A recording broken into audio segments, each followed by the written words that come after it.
Hello students. आज मैं आप लोग को 10th क्लास के मैथमेटिक्स पेपर का सेक्शन ई में जो दो क्वेश्चन आते हैं वो पढ़ाने जा रहा हूँ। कि मोस्टली बच्चे क्या करते हैं कि जो सेक्शन ई के दोनों क्वेश्चन है वो स्टोरी प्रॉब्लम देखते हैं और लेंदी है तो ये सोच के छोड़ देते हैं, लेकिन ये सबसे बड़ी उनकी बेवकूफ़ी है, क्योंकि सबसे आसान पूरे पेपर में अगर कोई क्वेश्चन होते हैं तो वो स्टोरी प्रॉब्लम सेक्शन ई के ही होते हैं। बस इसमें क्या होता है कि आपको फिगर आउट ये करना ज़रूरी है कि कौन से चैप्टर से क्वेश्चन है। अगर ये फिगर आउट कर लिया इसका मतलब आपके फ्री के नंबर होगा 4। इसीलिए मैंने यहाँ पे एक एग्जांपल लिया है। एग्जांपल के ज़रिए से आप लोग को समझाना चाहूँगा कि कैसे फिगर आउट करने के बाद आपके 4 नंबर फ्री हो जाते हैं। अब इसमें क्वेश्चन है कि मेटेलिक, होप सो आप लोग को विजिबल होगा, metallic silos are used by farmer. अब बच्चे क्या करेंगे कि हाँ सीलोज मुझे को पता नहीं, मेटल का फार्मर यूज़ कर रहा है, मैं क्या करूँगा, मैं इसलिए छोड़ देते हैं। मोस्टली बच्चे लोग यही करते हैं। लेकिन अब इसमें क्या है, आपको जितना समझ इसलिए कहते हैं कि आपको जितना समझ में आ रहा है आप सिर्फ उतना पढ़ें, अपने आप क्वेश्चन सॉल्व हो जाएगा।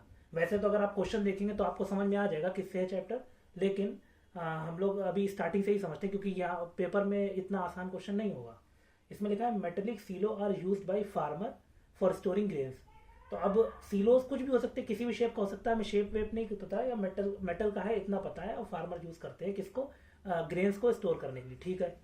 उसके बाद है कि farmer has decided to build a new metallic silo his grain. यानी कि अब उसने क्या किया कि एक उसके पास सीलो था, उसमें उसने ग्रेन को उसमें स्टोर करके रखा था।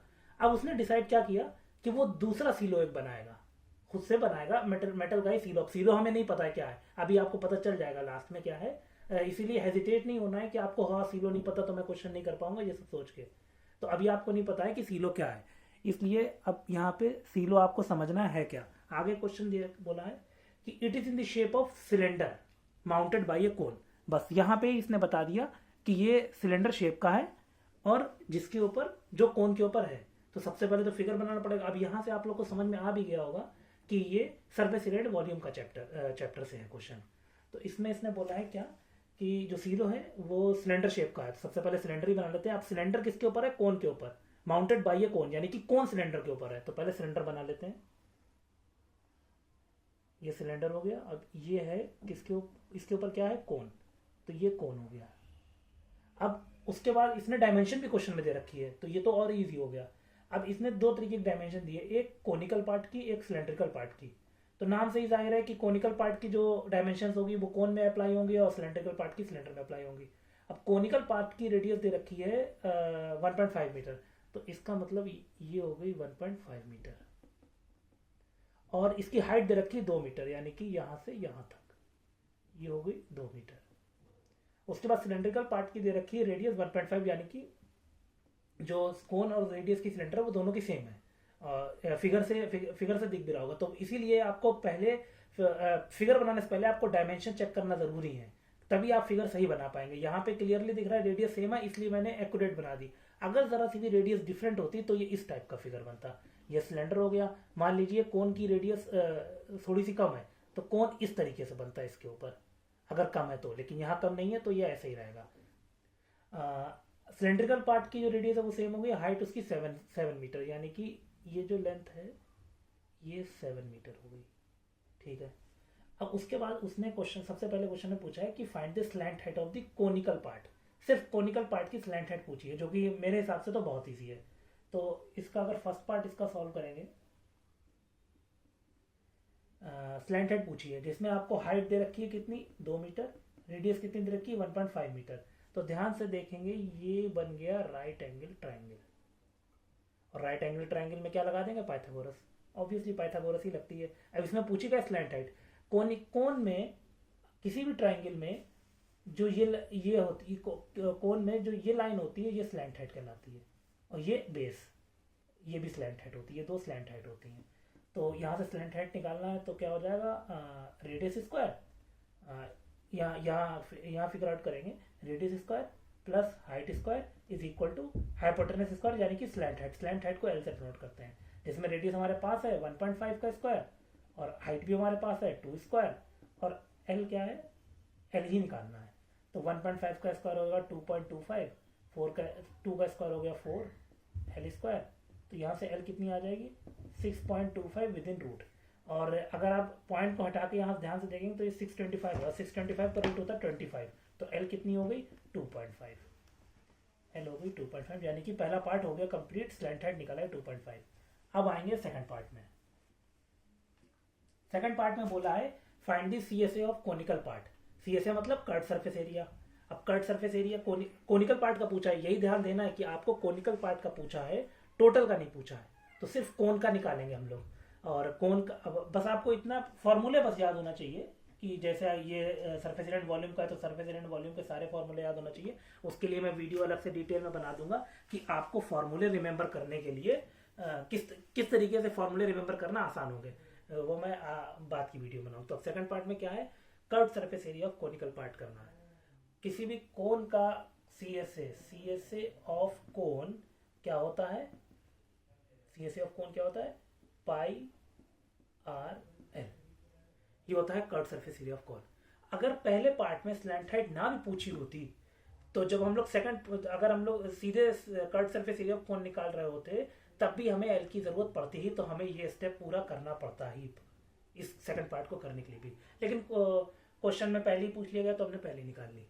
तो यहाँ से कर्व सरफेस एरिया इसकी कोन का क्या निकल के आएगा, ये होगा 22/7 और रेडियस कितनी हो जाएगी, रेडियस हो जाएगी 1.5 है और स्लैंट हाइट कितनी है 2.5। अच्छा एक चीज़ यहाँ ध्यान देने वाली ये है कि जैसे यहाँ तो मैंने पाई की वैल्यू 22.7 ली, वैसे तो 3.14 जो भी आप इच्छा लें, लेकिन मेरा ऐसा मानना है, मैं ऐसा मानता हूँ कि रेडियस और मतलब जो भी उसके पाई के अलावा जो वेरिएबल्स है अगर उनकी वैल्यू पॉइंट में दी हुई है जैसे 1.5 2.5 तो पाई की वैल्यू भी आप 3.14 ही लें, उससे कैलकुलेशन आसान हो जाती है। अब लेकिन यहाँ अब जहाँ फ्रैक्शन में दी हुई है पाई के अलावा जो वेरिएबल उनकी वैल्यू, तो आप 22/7 लें।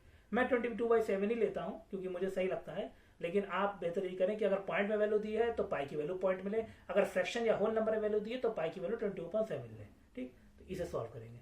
ये पॉइंट हटा, यहाँ 0 बढ़ गया, ये पॉइंट हटा, यहाँ 0 बढ़ गया, तो 5 3 जा 15, 5 1 जा 5, 5 4 20 140, 5 5 जा 25, 5 2 जा 10, 5 8 जा 40, 2 11 जा 2 14 जा, बस इससे ज़्यादा कैलकुलेट नहीं होगा।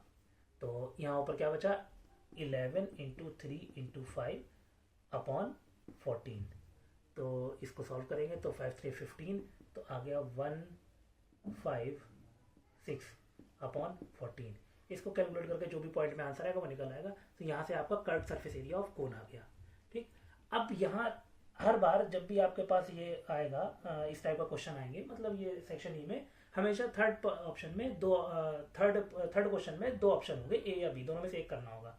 तो हम तो यहाँ दोनों ही करेंगे क्योंकि आपको यहाँ सीखना है। और आप लोग जब भी प्रैक्टिस सैंपल पेपर की या कहीं से भी इन क्वेश्चंस की करिएगा तो दोनों पार्ट ही आप करिएगा कैलकुलेट, ये नहीं आपने एक किया और बाकी छोड़ दिया। ठीक है, तो यहाँ पे ए पार्ट क्या कहता है, ए पार्ट कह रहा है find the cost of sheet use to make the cylindrical part of 1 kilo at rate of 2000 per metre square. ये सरफेस एरिया वॉल्यूम में भी कई बच्चों की दिक्कत होती है कि इस टाइप के क्वेश्चन नहीं हो पाते हैं। तो इस टाइप को क्वेश्चन करने के लिए क्या तरीका है वो मैं बता रहा हूँ कि इसने कहा है कि शीट कितनी यूज हुई है। अब अभी तो इस क्वेश्चन में सिलेंड्रिकल पार्ट की बोली है, लेकिन और जो क्वेश्चंस होते हैं और जो मतलब सरफेस एरिया वॉल्यूम में क्वेश्चन आएंगे उसमें कोई और फिगर दी होगी, तो उससे वो कोई घबराने वाली बात नहीं है। यहाँ पे शीट पूछी है सिलेंड्रिकल पार्ट की, तो अब शीट का मतलब ये है कि कोई भी शीट सिलेंड्रिकल पार्ट को या कोई भी फिगर होगी, कोई भी ऑब्जेक्ट होगा, उसको कवर करना है। तो अब कवर करने में क्या होगा, उसका एरिया, सरफेस एरिया, सरफेस पे ही कवर कर रहे हैं ना, तो इसलिए ये चीज ऑब्वियस हो जाती है कि आपको सरफेस एरिया ही निकालना पड़ेगा। क्यों, क्योंकि आप किसी भी शीट से उसके सरफेस पे कवर कर रहे हो, तो उसी चीज का तो एरिया निकालना पड़ेगा। अगर आप उस किसी भी ऑब्जेक्ट के अंदर फिल कर रहे होगे कुछ, तो आप उसकी वॉल्यूम उसकी वॉल्यूम की बात कर रहे हो, यानी कि उसकी कैपेसिटी चेक कर रहे हो। कैपेसिटी निकालने के लिए क्या करना पड़ता है ना, वॉल्यूम निकालना पड़ती है, बस सिंपल सी बात है। तो यहाँ पे आपको शीट, जब भी शीट यूज करने को बोलेगा हमेशा सरफेस एरिया की बात होती है। अब वो डिपेंड करता है, अब इसने यहाँ क्या बोला है, सिलेंड्रिकल पार्ट बोल दिया तो टोटल सरफेस एरिया निकालना है। अगर ये कर्व ऑफ सिलेंड्रिकल पार्ट बोलता तो उसका कर्व सरफेस एरिया निकालना होता, बस सिंपल है। तो यहाँ पे सिलेंड्रिकल पार्ट का टोटल सरफेस एरिया निकालना है। अभी कॉस्ट पूछी कॉस्ट है, लेकिन आपको टोटल सरफेस एरिया निकालना ही पड़ेगा क्योंकि क्वेश्चन की डिमांड ही यही है। तो क्या, टीएसए ऑफ सिलेंडर। फिर यहाँ पे फॉर्मूला आपको याद होना चाहिए। फॉर्मूले के लिए मैंने बताया कि आपको बाद में बताऊंगा कैसे करना है रिमेंबर करने के लिए। टोटल सरफेस एरिया सिलेंडर क्या होता है, पाई आर एल प्लस आर, जिसमें आर भी है एल भी है। जब वैल्यूज सारी पता होती तो सिर्फ कैलकुलेशन रह जाती है और कुछ नहीं बचता क्वेश्चन में। 22/7 इंटू आर क्या है 1.5 और एल कितनी है 2.5 प्लस 1.5, ये हो गया। इसे सॉल्व करेंगे यानी कि 22/7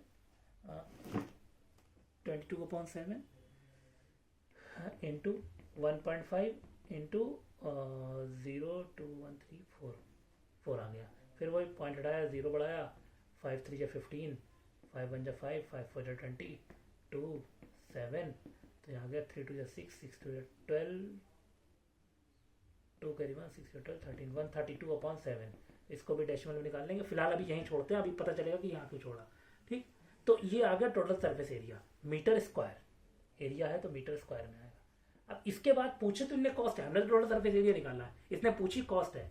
तो कॉस्ट निकालने के लिए इसने आगे बोला है कि at the rate of 2000 per metre square, यानी कि 1 मीटर स्क्वायर पे 2000 रुपए लग रहे हैं। यहाँ पे ये रुपीज है, तो 1 मीटर स्क्वायर में अगर 2000 रुपए लग रहे हैं तो 132/7 मीटर स्क्वायर में कितने लगेंगे 2000 की 132/7 से मल्टीप्लाई करा देंगे।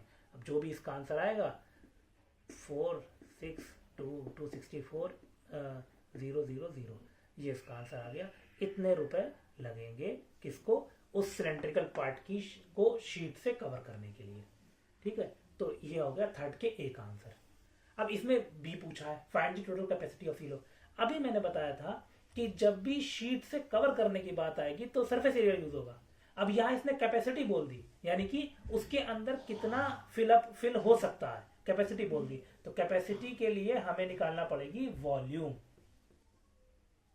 वॉल्यूम ऑफ कितनी टोटल सीलो की बोली है, पूरे सीलो की, यहाँ सिलेंड्रिकल पार्ट या कोनिकल पार्ट की नहीं बोली, पूरे सीलो की बोली है। तो वॉल्यूम ऑफ सिलेंडर निकालना पड़ेगी। तो वॉल्यूम ऑफ सिलेंडर कितनी, वॉल्यूम ऑफ सीलो, तो पूरे फिगर की निकालना पड़ेगी। वॉल्यूम ऑफ सीलो कितना होता है, वॉल्यूम ऑफ सीलो क्या होगा कि वॉल्यूम ऑफ सिलेंडर, मैं इसको शॉर्ट में लिख देता हूँ, volume of cylinder plus volume of cone.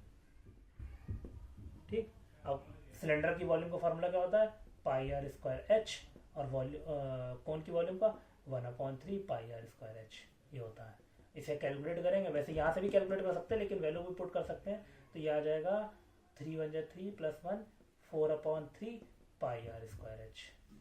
अब इसको सॉल्व कर लेंगे, 4/3 इंटू 22/7 इंटू आर स्क्वायर, यानी कि 1.5 इंटू 1.5 इंटू 2.5।